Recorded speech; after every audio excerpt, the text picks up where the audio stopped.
और आज भी बहन जी पूरे हरियाणा प्रदेश के अंदर घूम घूम करके जनता को संबोधित कर रही है। और मैं बहन जी को आप लोगों की तरफ से आश्वासन दिलाना चाहता हूं कि आपका बनाया हुआ गठबंधन निश्चित रूप से हरियाणा प्रदेश के अंदर सरकार का गठन करके रहेगा। आपका आशीर्वाद निरंतर यदि बना रहा तो आपके आशीर्वाद से अभय सिंह चौटाला जी हरियाणा प्रदेश के मुख्यमंत्री बनेंगे और एक चमार जाति का व्यक्ति हरियाणा प्रदेश के अंदर उप मुख्यमंत्री का स्थान ग्रहण करेगा।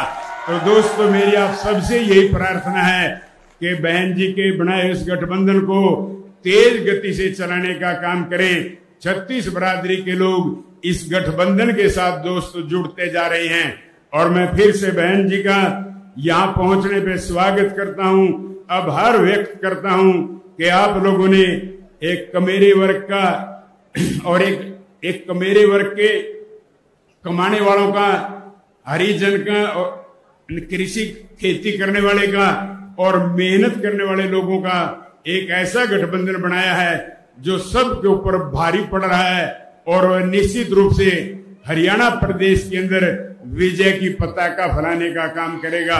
और मैं इधर SC/ST क्यों बोल रही हूँ, शेड्यूल कास्ट और शेड्यूल ट्राइब्स, क्योंकि संविधान में जो दलित वर्ग के लोग हैं तो संविधान में दलितों के लिए तो हरिजन लफ्ज का इस्तेमाल नहीं किया गया है, बल्कि अनुसूचित जाति व जनजाति लफ्ज का इस्तेमाल किया गया।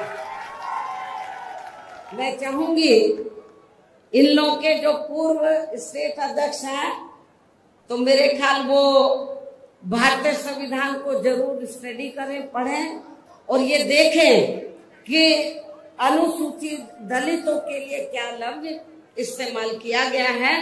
तो मुझे क्या लगता है ये बाबा साहब के बारे में इनको जानकारी है, लेकिन ये भी जानकारी लेनी चाहिए कि SC/ST के लिए क्या लफ्ज इस्तेमाल किया गया है।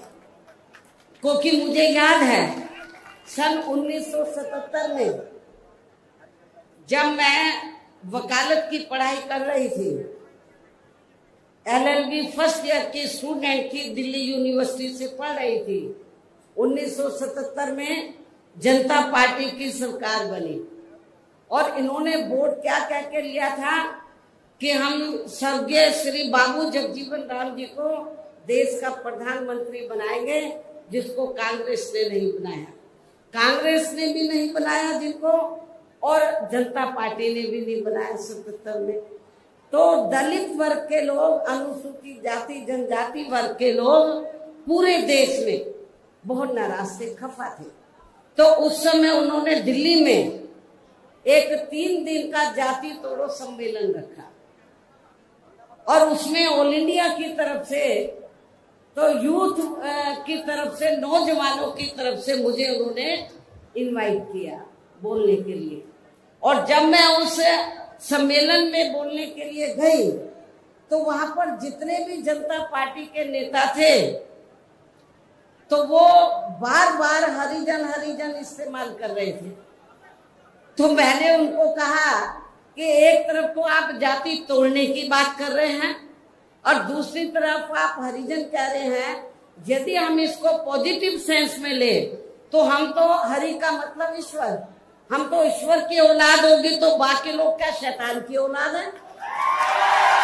ये मैंने 1977 में जब मुझे उन्होंने ऑल इंडिया की तरफ से इनवाइट किया तो ये मैंने वहां पर बोला था।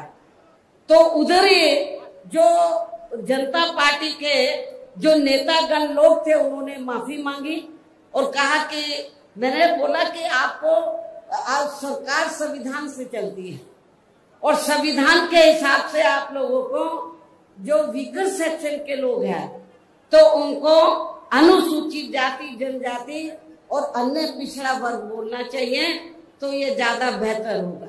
उनको रियलाइज करना पड़ा और ये कहना पड़ा कि बहन जी जो बोल रही है वो सही बोल रही है।